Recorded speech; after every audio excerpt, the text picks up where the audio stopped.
নমস্কাৰ এই মুহূৰ্তত এটা অত্যন্ত গুৰুত্বপূৰ্ণ খবৰ দিব বিচাৰিছো আমেৰিকাৰ ৰাষ্ট্ৰপতি জো বাইডেনে এবাৰ নিৰ্বাচন নেখেলে আমেৰিকাৰ ৰাষ্ট্ৰপতি নিৰ্বাচন অনুষ্ঠিত হ'বলৈ গৈ আছে আৰু এই ৰাষ্ট্ৰপতি পদৰ বাবে নিৰ্বাচন এবাৰ প্ৰতিদ্বন্দ্বিতা নবখায় জো বাইডেনে এক প্ৰকাৰ ৰাষ্ট্ৰপতি নিৰ্বাচনৰ যি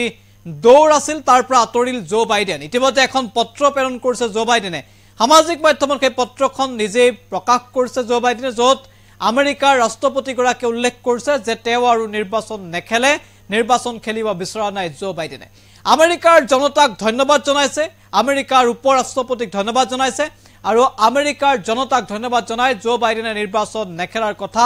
ইতিমধ্যে ঘোষণা কৰিছে দ্বিতীয়টো কাৰ্যকালৰ বাবে নিৰ্বাচনত অৱতীৰ্ণ নহয় জো বাইডেন ইতিমধ্যে নিৰ্বাচনক লৈ এক প্ৰকাৰ প্ৰচাৰ চলি আছে নিৰ্বাচনক লৈ চৰ্চা চলি আছে জো বাইডেনে নিৰ্বাচন খেলিব নাই তাক লৈ চৰ্চা চলিছে আৰু সেই সকলো চৰ্চাৰ অৱসান ঘটালে অৱশেষত জো বাইডেনে সেই খবৰ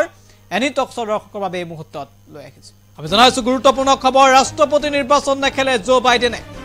দ্বিতীয়টো কাৰ্যকালৰ বাবে আমেৰিকাৰ ৰাষ্ট্ৰপতি নিৰ্বাচন নেখেলাৰ সিদ্ধান্ত জো বাইডেনৰ পত্ৰযোগে এই কথা জনালে বাইডেনে নিৰ্বাচনী দৌৰৰ পৰা আতৰিল বৰ্তমানৰ ৰাষ্ট্ৰপতিগৰাকী নিশ্চিতভাৱে গুৰুত্বপূৰ্ণ খবৰ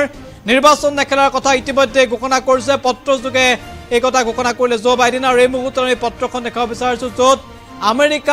আমেৰিকাবাসীক উদ্দেশ্যে এই পত্ৰ প্ৰেৰণ কৰিছে জো বাইডেনে এখন চিঠি যিখন চিঠিৰ জৰিয়তে জো বাইডেনে উল্লেখ কৰিছে যে তেওঁ আচলতে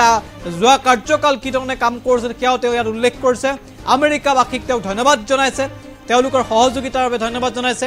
কমলা হেৰিছক ধন্যবাদ জনাইছে যিগৰাকী উপ ৰাষ্ট্ৰপতি তেওঁক ধন্যবাদ জনাইছে তেওঁৰ সহযোগিতাৰ বাবে ধন্যবাদ জনাইছে আৰু নিৰ্বাচন নেখেলাৰ বা নিৰ্বাচনৰ এই দৌৰৰ পৰা আঁতৰি থকাৰ কথা ইতিমধ্যে ঘোষণা কৰিছে জো বাইডেনে আৰু ইতিমধ্যে আমি উল্লেখ কৰিছোঁ তেওঁ যথেষ্ট বয়স হৈছে আৰু সত্য বাৰ্ধক্যজনিত কাৰণতেই হয়তো এই সিদ্ধান্ত গ্ৰহণ কৰিছে জো বাইডেনে তাক লৈ ইতিমধ্যে চৰ্চা আৰম্ভ হৈছে পিছে কোন হ'ব পৰৱৰ্তী ৰাষ্ট্ৰপতি ইয়াৰ নিৰ্বাচনৰ ফলাফলৰ ইতিমধ্যে স্পষ্ট